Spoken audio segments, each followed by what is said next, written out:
आज आपण आलेलो आहे शेंदूरजना शिवारामध्ये शेरू बाजार. तर आपल्या समोरचे आहेत शेतकरी, तर ऑलरेडी शिक्षक पण आहेत, रिटायर्ड मुख्याध्यापक. तर त्यांनी या पिकावर मल्टीप्लायरचा वापर केलेला आहे. तर जरा त्यांच्याकडून आपण माहिती जाणून घेऊ. तर नमस्कार. नमस्कार. काय आपलं नाव? मी रामदास नागराव बघत. बरं बरं. गाव कोणतं आहे? गाव हे नांदखेड आहे, शेंदूरजना शिवार येथे. बरं बरं.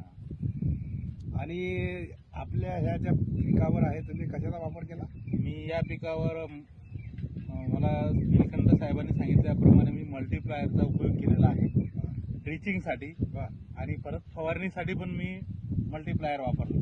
कोणकोणत्या पिकावर वापरला आपण?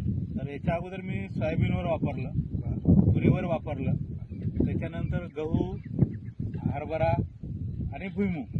बरं. या सर्व पिकावर तुम्हाला रिझल्ट काय वाटले? रिझल्ट मला उत्तम वाटले. रिझल्ट म्हणजे त्यामध्ये मला म्हणजे जे उत्पादन झालं ते पहिल्यापेक्षा मला जास्त उत्पादन मिळालं. कारण माझी यावर्षी पहिलीच वेळ होती आणि त्याच्यामुळे मी परत त्याचा उपयोग करणार आणि करत आहे. खर्च कसा वाटला तुम्हाला? खर्च रिझनेबल आहे, एवढं काही भारी नाही खर्च, हा रिझनेबल आहे. कारण बाकीच्या रासायनिक खतापेक्षा आपण या खताचा जर वापर केला तर आपल्या जमिनीची पोते सुधारते आणि आपलं उत्पादन ते वाढवते आणि आपला जो खर्च आहे तो कमी होतो. म्हणजे आपल्याविषयी आपण समाधानी आहात? बिलकुल, मी खूप समाधानी आहे. इतर शेतकऱ्यांना काय संदेश द्याल? इतर शेतकऱ्यांना मी हे सांगेन की तुम्ही रासायनिक खतापेक्षा या मल्टीप्लायर खताचा, ऑर्गॅनिक खताचा जर वापर केला तर तुमचा खर्चही कमी होईल, तुम्हाला उत्पादन 1.5 पटीनं डबल उत्पादनात वाढही होईल.